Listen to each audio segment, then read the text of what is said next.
lihatnya kasihan, pengennya ini kayak yang lain, tapi kan nggak mungkin gitu.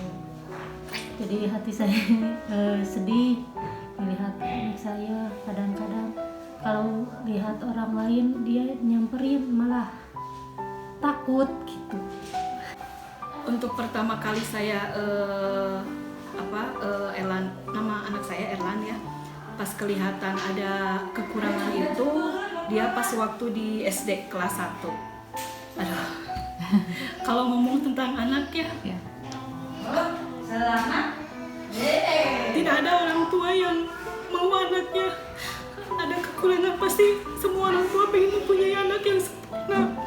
Meskipun Erlan anak saya yang paling besar, masih alhamdulillah tidak, kekurangannya tidak berupa dengan fisiknya alhamdulillah normal. Dia cuma di tunagrahita aja di akademiknya. Pertama dia masuk ke sekolah SD umum, saya masih biasa. Dia masuk ke PAUD dulu, ke TK, alhamdulillah kesannya masih biasa. Pas begitu masuk ke SD, 1 tahun pertama masuk biasa. Terus pas semester kedua mulai terlihat gurunya pun ngomong ke saya, "Bu, kayaknya anak ibu nggak bisa terus sekolah di sini." Ya pertama-tama kaget, terus awalnya kaget, lama-kelamaan ya alhamdulillah bisa menerima.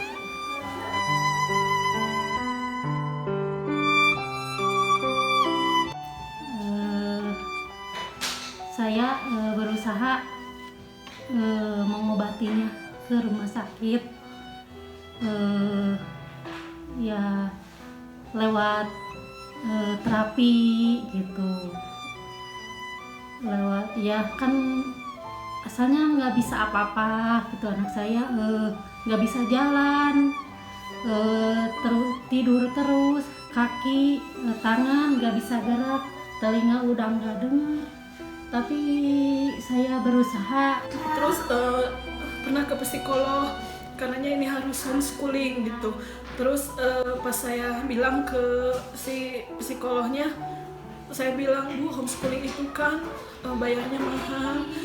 Jujur aja kalau saya kan orang menengah ke bawah, mungkin gak sanggup kalau homeschooling. Ya gimana solusinya, harusnya seperti itu sebelum masuk ke sini ya." Terus ke rumah sakit juga udah pernah, sampai saya pinjam uang ke sana kemarin, itu karena keadaan saya lah menengah ke bawah gitu.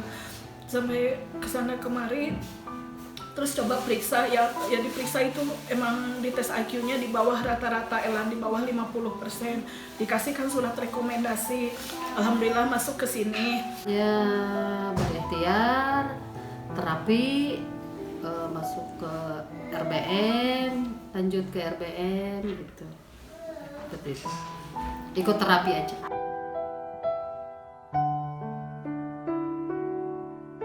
Bisa makan sendiri, terus kalau nggak dikasih sama ibu sama ya, jadi gimana ya, kasihan gitu. Nggak bisa apa-apa, kalau dikasih ya makan, kalau nggak dikasih pasti dia nggak makan gitu. Karena kayaknya dia nggak bisa mengikuti pelajaran. Terus gimana, Bu, saya harus bagaimana gitu. Kalau bisa dia suruh mengikuti pelajaran sekolah sebagai mestinya, karena itu hak dia ya, dari umur 7 tahun hak dia untuk mendapatkan pendidikan di sekolah SD. Nggak apa-apa, Bu, silakan ibu jangan terpaku sama anak saya yang satu, ibu fokus aja sama tugas ibu mengajar anak-anak yang lainnya. Karena saya bingung kalau di rumah juga seperti apa, saya penanganannya juga saya tidak mengerti. Untuk sementara sambil saya mencari solusi, anak saya ikut dulu sekolah ke SD. Terus begitu lihat awal-awal pertama masuk ke SDLB yang di sini, ya saya merasa bangkit lagi gitu, tidak terlalu karena lihat, Masya Allah, ternyata tuh saya lebih bersyukur lagi. Erlan secara fisik alhamdulillah sempurna dia, cuman di akademiknya aja yang kurang. Keluh kesahnya ya banyak, seperti pola tidurnya, tingkah lakunya, apa ya, keluh kesahnya ya normal ya Bu ya. Manusiawi gitu ya, keluh kesahnya seperti dia apa tuh, bikin sesuatu gitu, seperti bikin kue atau bikin apalah tanpa sepengetahuan, jadi ya was-was.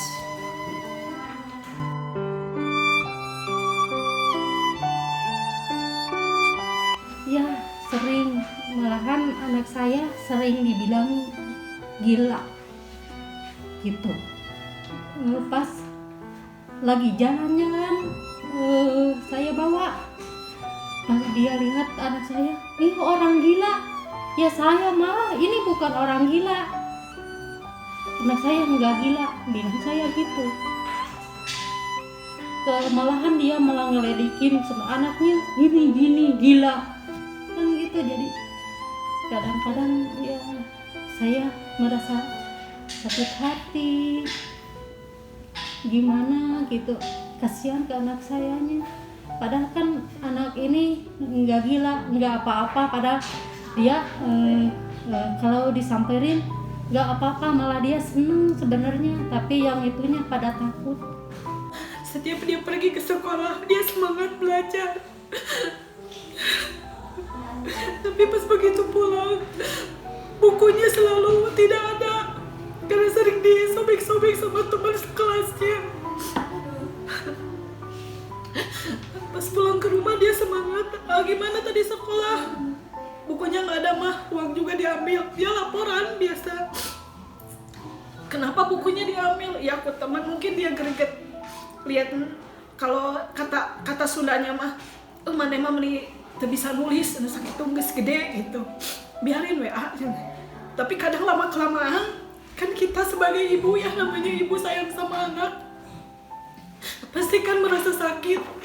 Tapi lihat dia semangat terus pergi belajar. Cuman karena terlalu sering dia dikasih uang jajan, bilangnya ke rumah, mama nggak jajan. Kenapa? Kan dikasih uang, diambil uangnya, tapi dia kesannya lempeng aja, cuek gitu. Kan pasti kita yang greget ya. Terus sempet dia kan dibully terus.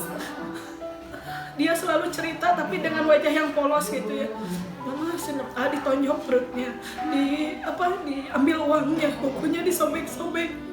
Sampai suatu waktu dia nggak mau sekolah lagi.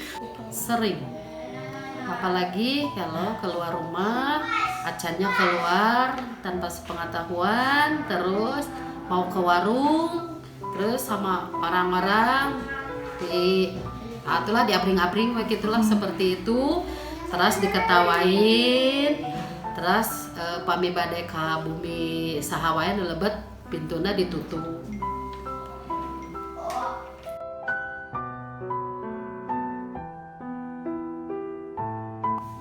Hargailah anak seperti ini, jangan dipandang sebelah mata, karena semua ibu tidak ingin sebenarnya mempunyai anak seperti ini, karena ini pemberian Tuhan.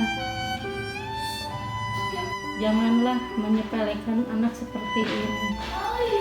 Hargailah anak seperti ini, karena sama saja dia juga pingin main sama orang seperti mereka sebenarnya, tapi malah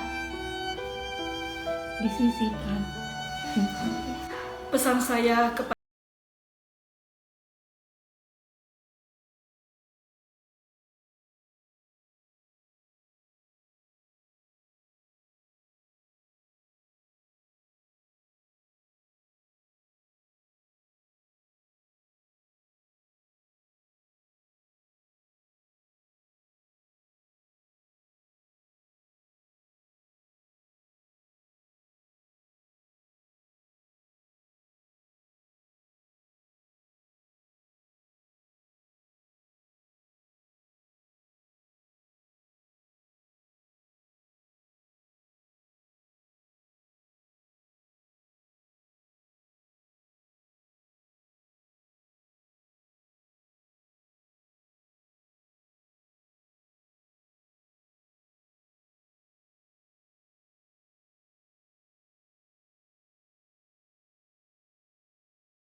kejelasan lagi kepada yang lain, ibu-ibu yang lain gitu, lapisan masyarakat yang lain, untuk menjelaskan anak ABK itu, karena saya pribadi bukan pilihan kan, itu hanya titipan gitu dari Allah Subhanahu wa Ta'ala. Ya, untuk semuanya punya anak seperti ini, siapa yang mau, terus jangan dipandang sebelah mata lah ya. Punya anak istimewa seperti ini ada kelebihannya, ada pun kekurangannya, ya mohon pengertiannya. Terus kalau ada anak saya kemana aja, siapa aja, tolong diperhatiin ataupun dirangkul lah, jangan dipandang sebelah mata, karena anak seperti ini tidak menularkan penyakit, tidak membawa apa gitu ya. Pokoknya punya anak seperti ini bangga. Kekurangannya ya seperti itu, kita harus memperhatikannya lebih ekstra. Apa lagi ya, pokoknya mah bangga aja lah punya anak seperti ini. Yang penting kitanya ikhlas ridha lillahi ta'ala. Untuk semuanya, rangkulah anak-anak yang disabilitas seperti anak kami ini. Sekian, Terima kasih banyak. Assalamualaikum warahmatullahi wabarakatuh.